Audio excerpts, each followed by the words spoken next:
Hello बच्चों, TSP Jodhpur के YouTube channel में आप सभी का स्वागत है।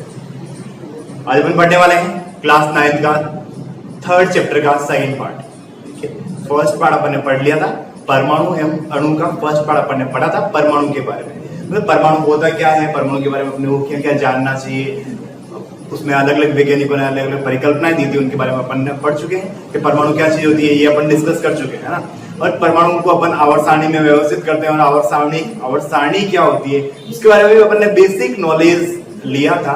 बाकी एक्स्ट्रा जो नॉलेज है इसके बाद में आवर्त सारणी ढंग से आप लोगों को पढ़नी हो तो आप लोग जब 10th क्लास में जाओगे आप लोगों को प्रॉपर्ली आपके चैप्टर मिलेगा आवर्त सारणी का, तो आप लोग उसमें डिस्कस करेंगे, है ना। तो अभी अपन नेक्स्ट जो अपनी फर्स्ट क्लास थी उसमें अपन ने अलग अलग वैज्ञानिकों के बारे में परमाणु की परिभाषाएं पढ़ी कि परमाणु प्रकृति का सबसे सूक्ष्मतम कण होता है जिसे और अधिक भागों में विभक्त नहीं कर सकते अपन लोग, जिसे और अधिक भागों में बांट नहीं सकते, उसे अपन लोगों ने क्या नाम दिया, परमाणु नाम दिया। या फिर अपन ये कह सकते हैं कि कोई भी पदार्थ को छोटे छोटे टुकड़ों में अपन बांटते हैं तो वो सबसे छोटा टुकड़ा जिसके और अधिक अपन टुकड़े नहीं कर सकते उसको क्या नाम दिया है, परमाणु नाम दिया है। और अपन ने कहा था कि परमाणु को न तो बना सकते हैं न ही परमाणु को नष्ट कर सकते हैं। और जॉन डॉल्टन की एक परिकल्पना पढ़ी थी जो उन्होंने 1808 में उन्होंने परिकल्पना दी थी। अपन ने बताया था कि परमाणु का जो आकार होता है वो 10 की घात 10 मीटर होता है, 10 की घात -10 मीटर होता है, और सेंटीमीटर में देखेंगे तो -8 सेंटीमीटर हो जाएगा। ठीक है बच्चों, तो अभी अपन नेक्स्ट आगे डिस्कस करने वाले हैं अणु के बारे में, क्योंकि अपने को पता है कि अणु क्या होता है। परमाणु के साथ में मैंने आप लोगों को थोड़ा सा बताया था कि अणु क्या होता है। अणु मॉलिक्यूल, ठीक है। देखिए क्या होता है अणु। अणु अपन ये कह सकते हैं कि परमाणु जो होते हैं वो प्रकृति में स्वतंत्र रूप से नहीं पाए जाते हैं। वो किस फॉर्म में पाए जाते हैं, क्योंकि अब पाए तो जाते हैं लेकिन किस फॉर्म में पाए जाते हैं, वो अणु के फॉर्म में पाए जाते हैं। परमाणु जो होते हैं वो प्रकृति के अंदर अणु के रूप में पाए जाते हैं। मतलब अपन ये कह सकते हैं कि जैसे एक हाइड्रोजन है H प्लस H, ये मिलकर क्या बना रहे हैं, H2 बना रहे हैं। तो अपन ये बोल सकते हैं कि ये H एक परमाणु है, ये एक परमाणु है और इन दोनों ने मिलकर किसका निर्माण किया है, अणु का निर्माण किया है। अपन दूसरे वर्ड में ये बोल सकते हैं कि दो या दो से अधिक परमाणु आपस में मिलकर एक अणु का निर्माण करते हैं। दो या दो से अधिक परमाणु आपस में मिलकर एक अणु का निर्माण करते हैं। अब देखिए एक थोड़ा सा आप लोगों को यह ध्यान रखना है कि ऐसा नहीं है कि जो भी अणु रहेगा वो एक ही तत्व से मिलकर बना। अगर अपन मान लो अपन बात करेंगे एक जल का अणु है तो अपन कहेंगे एक जल का अणु है। जल का अणु क्या होता है, H2O। लेकिन H2O के अंदर क्या है, हाइड्रोजन भी है और ऑक्सीजन भी है। H2O में क्या है, हाइड्रोजन भी है और ऑक्सीजन भी है। तो अपन क्या कहेंगे कि कोई भी एक अणु है उसके अंदर जरूरी नहीं होता है कि उसके अंदर कोई भी समान प्रकार के तत्व ही विद्यमान हो, उसमें अलग अलग प्रकार के तत्व भी विद्यमान हो सकते हैं। जैसे एक जल का अणु, अपन इसको क्या कहेंगे, जल का अणु।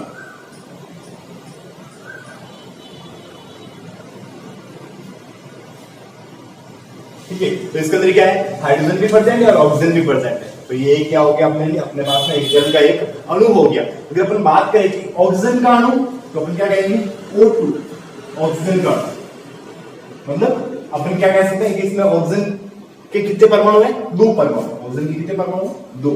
तो ये 2 इसकी क्या हो गई, परमाणुकता हो गई। तो इसकी क्या हो गई, परमाणुकता हो गई। क्लियर हो गया आप लोगों को, क्या इसमें इसकी 2 क्या हो गई, इसकी परमाणुकता हो गई। परमाणुकता का क्या मतलब हो गया कि किसी अणु में उपस्थित परमाणुओं की संख्या को अपन लोग क्या कहेंगे, परमाणुकता कहेंगे। अगर अपन जल की बात करें तो जल की परमाणुकता कितनी है, 2 तो हाइड्रोजन के परमाणु है और एक ऑक्सीजन का परमाणु है, तो इसकी परमाणुकता कितनी होगी, 3 परमाणुकता होगी। इसकी परमाणुकता कितनी होगी, 3। अगर अपन बात करें O3, देखिए ये क्या है, ऑक्सीजन,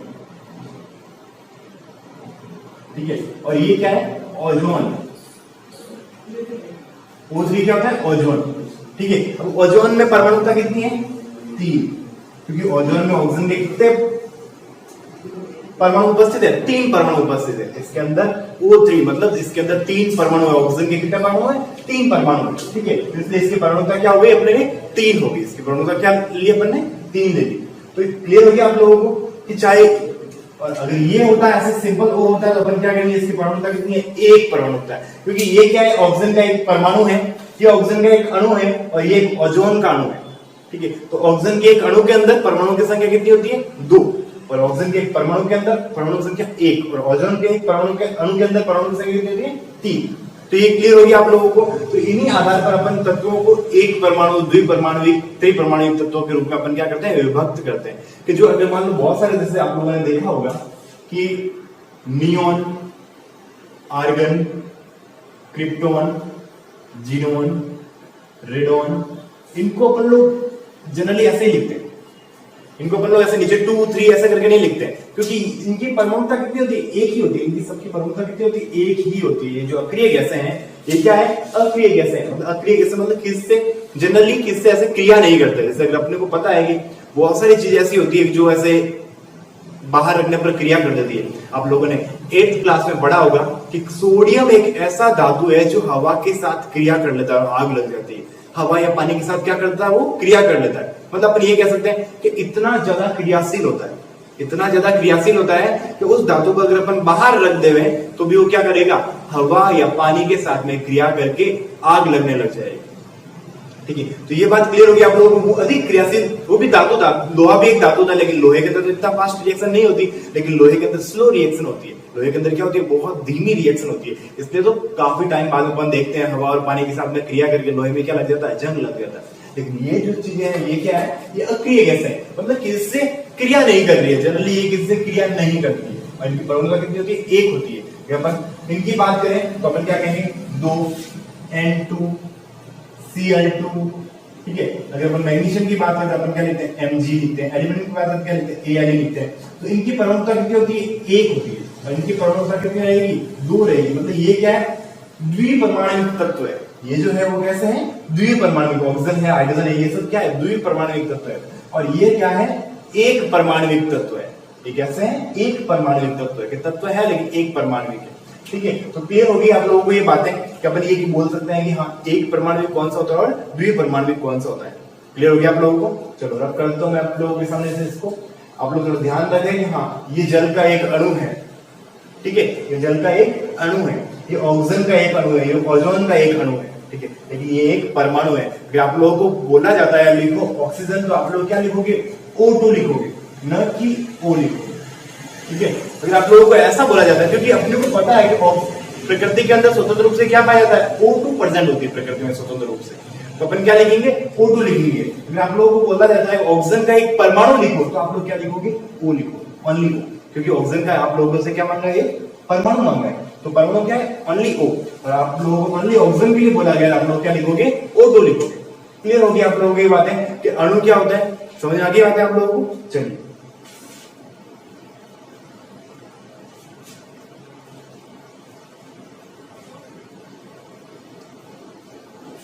अब देखिए, अपन आगे देखते हैं। कोई भी यौगिक लेते हैं, अपन क्या करते हैं? किसी यौगिकों की बात करते हैं।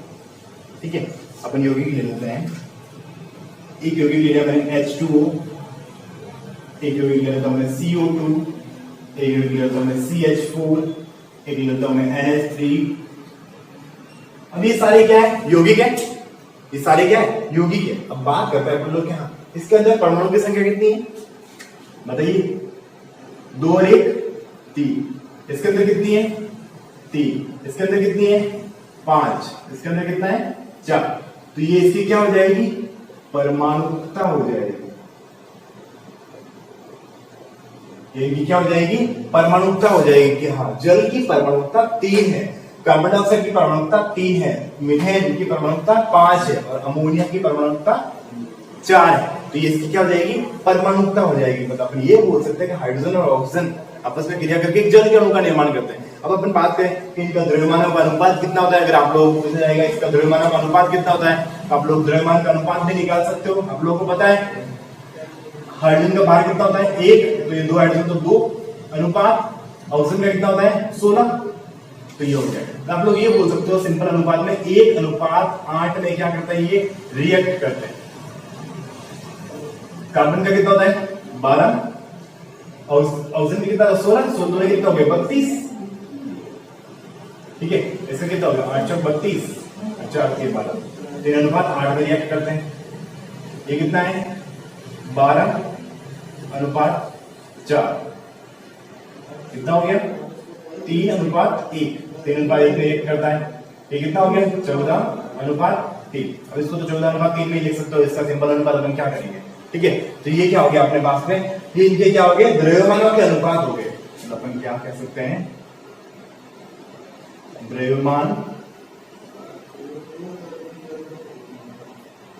अनुपात, ठीक है बच्चों। तो क्लियर हो गया आप लोगों को कि कोई भी यौगिक जो होता है ये यौगिक है, ये अपने आप में क्या है एक यौगिक है, लेकिन इन यौगिकों के अंदर उपस्थित परमाणु की संख्या क्या रहेगी अलग अलग रहेगी, ठीक है। और अगर अपन बात करें अमोनिया का एक अणु, तो भी क्या है ये अपने आप में एक अणु है, ये मिथेन का एक अणु है, ये कार्बन डाइऑक्साइड का एक अणु है, ये जल का एक अणु है, ठीक है। तो क्लियर हो गया आप लोगों को बातें कि अपन क्या कहेंगे कि हाँ इसकी परमाणुता कितनी होती है और अणु क्या होता है और परमाणुता क्या होती है।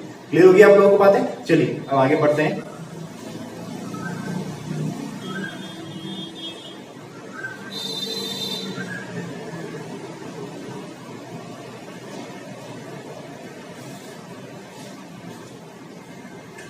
बात करते हैं अपन लोग आयन की। आयन देखिए क्या होता है, जनरली आप लोगों ने देखा होगा कि अपन कभी कभी जनरली लाइट के अंदर अपन पिन डालते हैं, तो क्या होता है अपने को पता है 2 वायर होते हैं। जब पिन डालते हैं ऐसा नहीं होता एक वायर डाल दिया लाइट आ जाती है, ऐसा नहीं होता ना, 2 वायर होते हैं, एक प्लस होता है एक माइनस होता है। अपन सेल खरीदने जाते हैं तो सेल में भी क्या होता है एक ऊपर वाला प्लस होता है, एक नीचे वाला क्या होता है माइनस होता है। तो इसका मतलब क्या हो गया, एक धनायन है एक ऋणायन है, एक क्या है धनायन है, धनायन पॉजिटिव चार्ज, और दूसरा क्या है ऋण आयन है नेगेटिव चार्ज, ठीक है। तो धनायन हो गया और दूसरा क्या हो गया ऋण आयन हो गया। तो अपन क्या कहेंगे आयन मुख्यतः कितने प्रकार के हो जाते हैं, 2 प्रकार के, एक तो धन आयन जो प्लस बनाते हैं वो धन आयन, और जो माइनस होते हैं वो ऋण आयन। तो इसका मतलब कि आयन 2 टाइप के होते हैं, धनायन और ऋणायन। अब बात करेंगे धनायन और ऋणायन का निर्माण किस तरीके से होता है। अपन ने बोल तो दिया कि आयन 2 प्रकार के होते हैं, धनायन होते हैं और ऋणायन होते हैं, लेकिन दूसरी बात आती है कि सर ये आयनों का निर्माण होता किस प्रकार है। आपने कह तो दिया सर धनायन होता है ऋणायन होता है, तो अपन क्या कहेंगे धनायन का निर्माण कब होता है, जब किसी के ऊपर प्लस आवेश कब लगता है। जब मान लो कोई पर्सन है अगर उसके ऊपर प्लस चार्ज लगा, मतलब क्या हो गया कि उसने कोई दान कर रखा है। अपन किसी भी चीज का दान करते हैं तो उसके ऊपर क्या लग जाता है प्लस लग जाता है। मतलब अगर कोई भी तत्व इलेक्ट्रॉनों का क्या करता है दान करता है, कोई भी तत्व इलेक्ट्रॉनों का दान करता है तो धनायन का निर्माण करता है। कोई भी तत्व इलेक्ट्रॉन का दान करेगा तो धनायन का निर्माण होगा। एग्जांपल आप लोग देख सकते हो, जैसे Mg मैग्नीशियम था तो इसने क्या बना दिया Mg+2 बन गया। +2 कैसे बना, Mg2+, ये कैसे बना, इसने 2 इलेक्ट्रॉन का क्या किया दान कर दिया, इसने 2 इलेक्ट्रॉनों का दान कर दिया, तो ये क्या बन गया Mg+2 बन गया। और अगर ऋणायन कब होता है, नेगेटिव चार्ज कब होता है, जब इलेक्ट्रॉन को क्या करता है ग्रहण करता है। अपन किसी से क्या करते हैं ऋण लेते हैं, अपन किसी से ऋण लेते हैं तो उसका अपने ऊपर क्या हो गया नेगेटिव चार्ज आ गया, मतलब अपने किसी से ऋण ले रखा है, मतलब अपने इलेक्ट्रॉन क्या कर रखे हैं ग्रहण कर रखे हैं, तो इसलिए अपने ऊपर क्या आ गया ऋण आ गया, ठीक है। अपन कहते हैं ना अपने ऊपर ऋण है, हमारे ऊपर कर्जा है, सब ऋण है, तो ऋण क्या हो गया अपन ने किसी से क्या कर रखा है इलेक्ट्रॉन ले रखे हैं, अपने इलेक्ट्रॉन ले रखे हैं तो क्या हो गया आपके ऊपर ऋण हो गया। अब इलेक्ट्रॉन लेते किस तरीके से देखिए, जैसे क्लोरीन है, क्लोरीन ने क्या किया इलेक्ट्रॉन लिया और क्या बना दिया Cl- बना दिया, क्या बना दिया Cl- बना दिया। अब बात आती है सर कोई तो इलेक्ट्रॉन दे रहा है और कोई ले रहा है, ऐसी कहां जरूरत पड़ी कि किसी को इलेक्ट्रॉन देना पड़ रहा है किसी को इलेक्ट्रॉन लेना पड़ रहा है।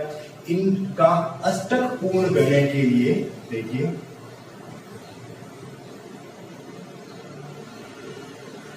अष्टक को पूर्ण करने के लिए क्या करते हैं इलेक्ट्रॉन का साझा करते हैं, इलेक्ट्रॉन का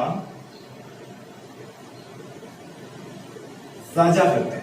अपना अष्टक पूर्ण करने के लिए ये तत्व जो होते हैं वो इलेक्ट्रॉनों का साझा करते हैं। अब बात आती है ये अष्टक पूर्ण क्यों करते हैं, क्योंकि देखिए जनरली क्या होता है कि अपन लोग ऐसे रहते हैं तो हर एक पर्सन क्या करना चाहेगा अपने आप को स्थायी करना चाहेगा, हर एक पर्सन क्या चाहेगा अपने आप को स्थायी करना चाहेगा। आप किराए के मकान में रह रहे हो तो आपकी इच्छाएं क्या होगी सर अपना खुद का मकान होना चाहिए, अपना खुद का मकान होना चाहिए ताकि फिर अपने को कोई भी मकान वाले निकाल नहीं दे, ऐसा नहीं है मकान वाले बोल दे चलो निकलो यहाँ से, क्योंकि अपना खुद का मकान रहेगा तो अपने को निकाल नहीं पाएगा, क्योंकि अपन क्या है वहां पर स्थायी है, अपन क्या हो गए वहां पर स्थायी हो गए।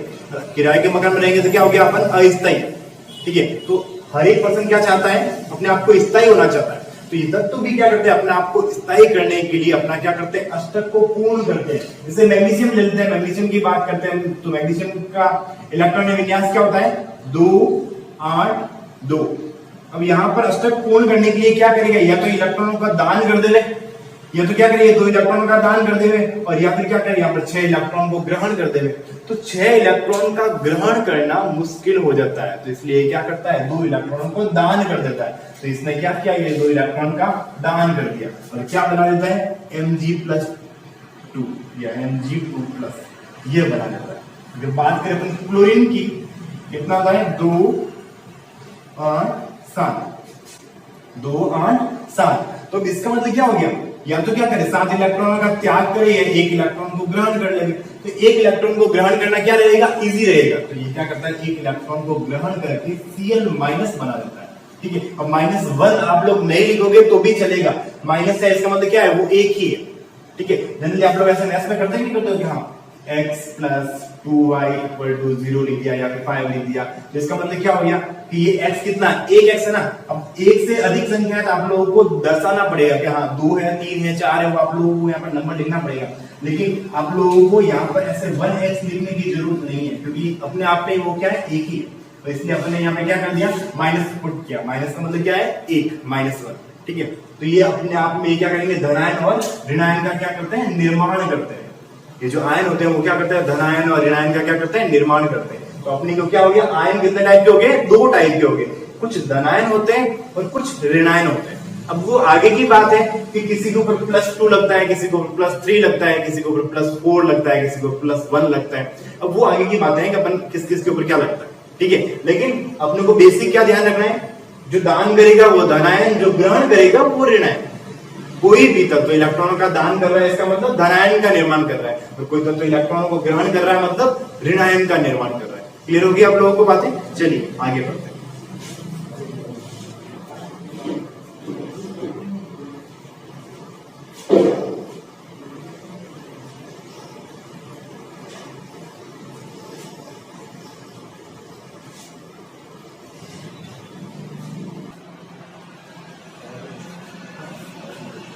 देखिए बच्चों, अभी अपने को पढ़ना है जो आयन अपन पढ़ रहे थे, उसमें क्या होता है, जो भी धातु होते हैं, जो भी धातु होते हैं मतलब जो मेटल्स होते हैं,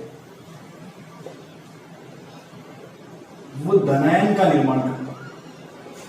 मतलब जितने भी धातु है वो क्या करते हैं, इलेक्ट्रॉन का त्याग करते हैं, धनायन का निर्माण करते हैं। और जितने भी अधातु है,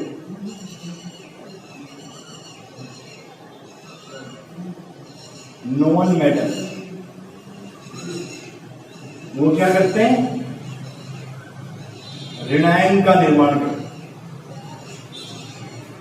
मतलब क्या हो गया, इलेक्ट्रॉनों को क्या करते हैं, ये ग्रहण करते हैं। जो अधातु होते हैं वो इलेक्ट्रॉनों को ग्रहण करते हैं, और जो धातु होते हैं वो इलेक्ट्रॉनों का क्या करते हैं, त्याग करते हैं। मतलब अपन ये कह सकते हैं कि सभी धातु धनायन बनाते हैं और सभी अधातु ऋणायन बनाते हैं। इसलिए आवर्त सारणी के अंदर इधर तो सारे धातु होते हैं और इधर सारे अधातु होते हैं। क्लियर हो गया आप लोगों को, क्योंकि आवर्त सारणी के अंदर क्या होते हैं, कुछ धातु होते हैं, कुछ अधातु होते हैं, बहुत सारे धातु होते हैं, तो गिने चुने अधातु होते हैं और बहुत कम उपधातु होते हैं, ठीक है।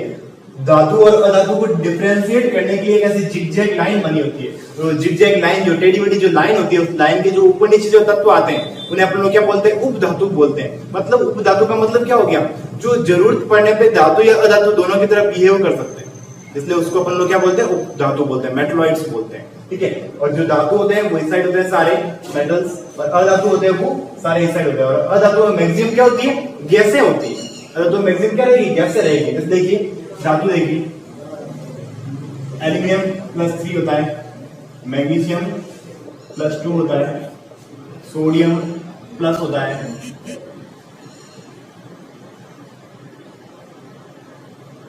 कैल्शियम +2 होता है, पोटेशियम प्लस होता है, ठीक है। आप लोग बहुत सारे धातु ले सकते हो कि हाँ जो प्लस शो करते हैं, ठीक है। अगर अधातु की बात करें, N-3 होता है, क्लोरीन माइनस होता है, ऑक्सीजन -2 होता है, फ्लोरीन माइनस होता है, आयोडीन माइनस होता है, ब्रोमीन माइनस होता है।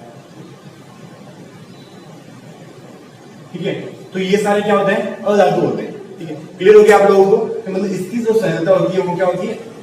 माइनस में होती है, और इनकी जो होती है वो प्लस में होती है। और अपन बात करेंगे अक्रिय गैसों की, तो अक्रिय गैसों की संयोजकता क्या होती है? 0 होती है। ठीक है, थोड़ी देर पहले मैंने आप लोगों को बताया था कि अपने प्लस प्लस माइनस ये क्यों लगा रहे हैं? इनका अष्टक पूर्ण करने के लिए लगा रहे हैं। क्यों लगाते हैं? इनका अष्टक पूर्ण करने के लिए, जबकि अक्रिय गैसों का अष्टक हमेशा पूर्ण रहता है। अक्रिय गैसों का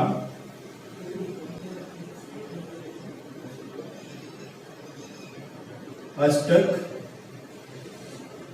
पूर्ण होता है। अक्रिय गैसें जो होती है उनका अष्टक क्या होता है? पूर्ण होता है, इसलिए तो वो अक्रिय है। क्योंकि अष्टक पूर्ण होता है तो इलेक्ट्रॉनों का साझा नहीं होता है, तो इलेक्ट्रॉनों का साझा नहीं होता है तो एक दूसरे के साथ क्रिया नहीं करते, और क्रिया नहीं करते तो वो क्या कहलाएंगे? अक्रिय कहलाएंगे। ठीक है, क्लियर हो गया आप लोगों को? ये इनको अपन लोग नोबल गैसेस बोलते हैं, नोबल या उत्कृष्ट। ठीक है, उत्कृष्ट उत्कृष्ट गैसें या नोबल गैसेस। ठीक है, या अक्रिय गैसें। क्लियर हो गया आप लोगों को? जो भी धातु रहेंगे वो धनायन बनाएंगे, जो अधातु रहेंगे वो क्या करेंगे? ऋणायन का निर्माण करेंगे। क्लियर हो गया बच्चों आप लोगों को? ये आप लोगों को ध्यान रखना है। अब अपने को ध्यान करना है कि ये जो अपन धनायन ऋणायन बना तो दिए, लेकिन इनका जो ये तत्व जो ये होते हैं, ये यौगिक का निर्माण किस तरीके से करते हैं, इनका रासायनिक संयोजन किस तरीके से होता है, ये आपस में क्रिया किस प्रकार करते हैं, इनके बारे में डिस्कस करते हैं।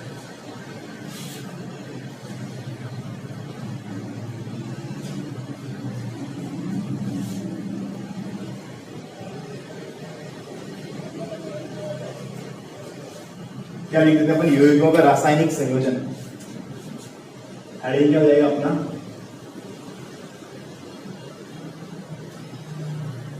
रासायनिक संयोजन। इससे पहले देखते हैं अपन लोग रासायनिक संयोजन से पहले कि जो भी ये सरल यौगिकों का निर्माण होता है वो किस प्रकार होता है। इससे पहले आप लोगों को कुछ बातें ध्यान में रखनी है। अगर OH माइनस आया हुआ है तो अपन इसको लिखेंगे हाइड्रोक्साइड,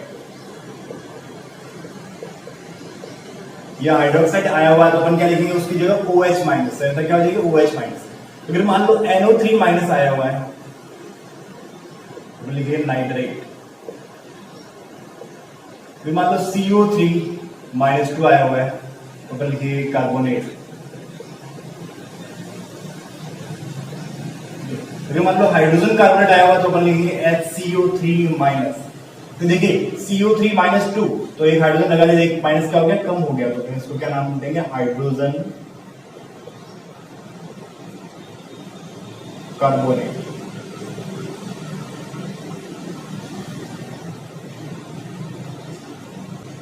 सल्फेट आया हुआ था SO4 -2, अमोनियम आया हुआ है तो NH4+,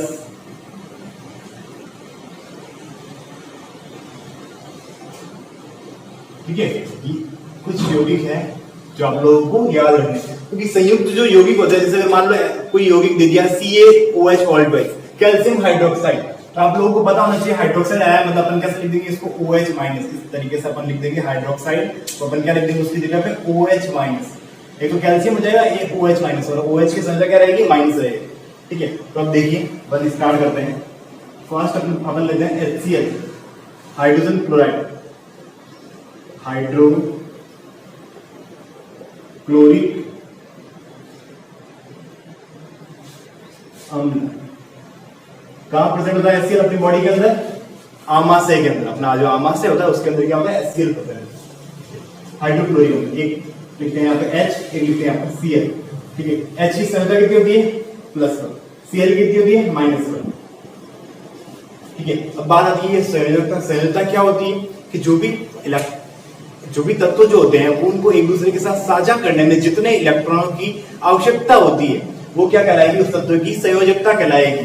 मतलब इलेक्ट्रॉनों का दान करना या इलेक्ट्रॉन का ग्रहण करना, अपना अष्टक पूर्ण करने के लिए जितने इलेक्ट्रॉनों की आवश्यकता होती है, चाहे वो दान कर रहा है या चाहे वो ग्रहण कर रहा है, तो उसकी क्या कहलाएगी? संयोजकता कहलाएगी। अभी क्लोरीन की -1 कैसा आई? आप लोग देखिए, क्लोरीन का परमाणु नंबर कितना था? 17, पहले कक्षक के अंदर 2 इलेक्ट्रॉन भरे जाते हैं। पहला जो कक्षक होता है उसके अंदर कितने इलेक्ट्रॉन भरते हैं अपन लोग? 2 इलेक्ट्रॉन भरते हैं। दूसरे कक्षक के अंदर 8 इलेक्ट्रॉन भरे जाते हैं, अधिकतम 8 इलेक्ट्रॉन भर सकते हैं अपन लोग। 2 और 8 कितने हो गए? 17 हो। 2 और 8 कितने? 10 हो गए। 10 और पीछे कितने हो गए? 7। तीसरे कक्षक में भी 8 इलेक्ट्रॉन भर सकते हैं, लेकिन 8 तो अपने पास है नहीं, अपने पास 7 ही है, तो अपन क्या करेंगे? इसको 7 से फिल कर देंगे। अब 7 इलेक्ट्रॉन फिल कर दिए, अपने को देखना है कि ये इसका अष्टक कोण करने के लिए कितने इलेक्ट्रॉन की आवश्यकता है। ये क्या कहेगा? सर 1 इलेक्ट्रॉन और ले लो, अष्टक पूर्ण हो जाएगा। तो जब लिया है तो माइनस, कितने लिए? 1, तो माइनस। और अगर दिया है तो प्लस, और कितने दिए है वो प्लस हो गए। ठीक है, अब बाकी अपने को क्या करना है? इनको 3 से गुणा कर देना। सरलता से इसको क्या करना है? 3 से गुणा कर देना। H को 1 से गुणा करेंगे H, Cl को भी 1 से गुणा करेंगे 1। ठीक है, अपने पास यौगिक बन जाएगा HCl। क्या यौगिक बन जाएगा आप लोगों के पास? HCl। ठीक है, नेक्स्ट देखिए सेकंड, H2O जल। ठीक है, हाइड्रोजन ऑक्सीजन। ऑक्सीजन कितने नंबर पर है? 8 नंबर पे।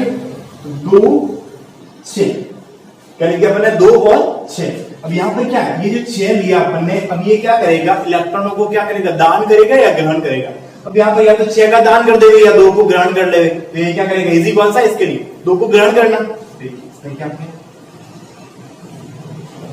2 इलेक्ट्रॉन को ग्रहण कर दिया। जो ग्रहण करते हैं तो माइनस, और कितने किए हैं? 2। हाइड्रोजन का +1 कर दो, 3 से गुणा। H को 2 से, O को 1 से, बन गया अपने पास में H2O। नेक्स्ट देखिए थर्ड लेता हूं मैं, MgO। क्या इधर लेता हूं Mg, इधर लिखता हूं मैं O। O का अपन पहले निकाल चुके हैं, -2। Mg का देखिए कितने नंबर पर आता है? 12 नंबर पे। तो कितना हो गया? 2 8 2। तो या तो 2 का दान कर दे या फिर 6 को ग्रहण करे। यहाँ पे 8 पूरा करने के लिए, यहाँ पे 8 करने के लिए या तो 6 को ग्रहण करे और या 2 का दान करे। तो इसी कौन सा? 2 का दान करना, तो क्या हो गया? -2। सॉरी, दान किया ना तो +2, 3 से गुणा कर दो। Mg2 और O2। ठीक है, Mg2 और O2, 2 से 2 कैंसिल, क्या हो गया? MgO हो गया, मैग्नीशियम ऑक्साइड बन गया। अब देखिए इसी से रिलेटेड एक और एग्जांपल है आप लोगों के पास में, MgCl। इसका नाम क्या है? Magnesium chloride. मैग्नीशियम क्लोराइड, इसका नाम मैग्नीशियम ऑक्साइड। मैग्नीशियम क्लोराइड तो ये है, और ये मैग्नीशियम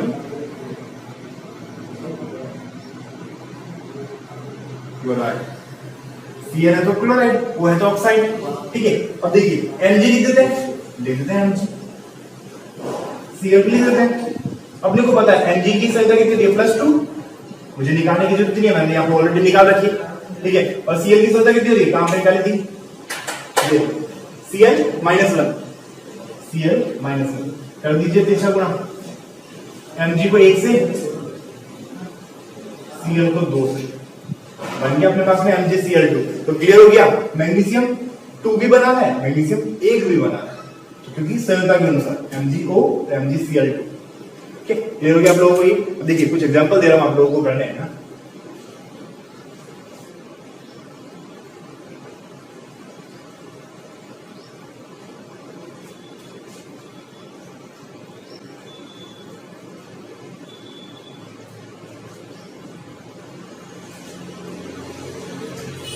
अब लोगों को सॉल्व करना है, 4 हो गया ना, 5 कैल्शियम ऑक्साइड, 6 कैल्शियम क्लोराइड,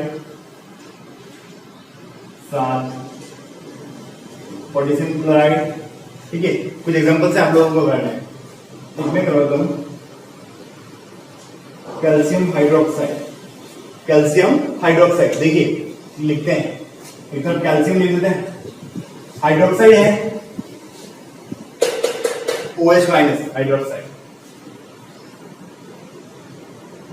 सरला कितनी होगी -1। अब कैल्शियम की कितनी होती है, कैल्शियम कितने नंबर आता है 20 नंबर पे। तो देखिए 2 8 8 2 8 10 10 और 8 18 और 2 20 हो गया। 2 इलेक्ट्रॉनों को दान कर दे, H को ग्रहण कर ले, तो 2 को दान करना इसी है, तो क्या लग जाएगा +2।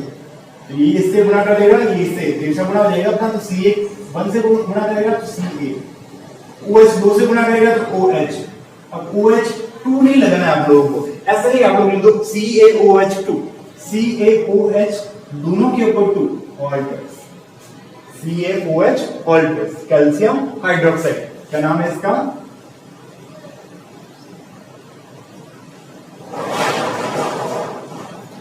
Calcium hydroxide. हो गया क्लियर, ठीक है। अब देखिए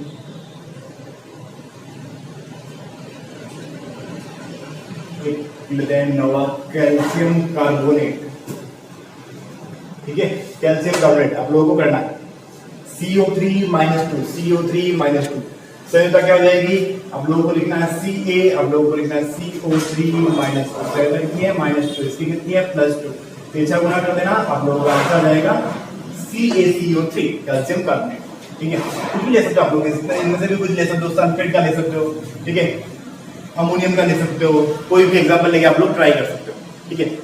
तो ये आप लोगों को क्या हो गया, रासायनिक संयोजन जो अपन लोग बोल सकते हैं कि सरल यौगिकों का निर्माण किस तरीके से होता है, वो अपन इस तरीके से अपन लोग ट्राई कर सकते हैं, ठीक है। आप लोग ट्राई करें एक बार, अगर नहीं होगा तो अपन लोग वापस डिस्कस करेंगे, ठीक है बच्चों। तो ये आप लोगों के अभी तक इतना कंप्लीट हो गया, ये अपना सेकंड पार्ट कंप्लीट होता है। अपन थर्ड पार्ट में पढ़ेंगे आणविक द्रव्यमान के जो भी अणु होते हैं, जैसे मान लो मैंने लिख दिया कि CaCO3, ये कैल्शियम कार्बोनेट का एक अणु है, तो इसका द्रव्यमान कितना होता है, इसका द्रव्यमान कितना होता है, तो अपन इसका द्रव्यमान निकालेंगे, कैल्शियम का निकालेंगे, कार्बन का निकालेंगे, ऑक्सीजन का निकालेंगे, ठीक है। किस तरीके से करते हैं, क्या होता है, वो अपन आगे के क्लास में डिस्कस करेंगे, ठीक है। और एक इंपॉर्टेंट पार्ट डिस्कस करेंगे अपन अवोगाड्रो नंबर, ठीक है।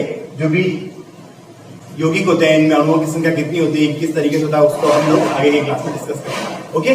तो अपन ये सब कुछ नेक्स्ट क्लास में डिस्कस करेंगे। आप लोग फर्स्ट पार्ट एक बार वापस देख ले ताकि सेकंड पार्ट भी इजीली समझ आ जाएगा, और फर्स्ट और सेकंड पार्ट आप लोगों को समझ में आ गया तो थर्ड पार्ट बहुत इजी है, छोटा सा पार्ट है थर्ड पार्ट और बहुत इजी है, ठीक है बच्चों। थैंक यू, बाकी अपन कल पढ़ते हैं।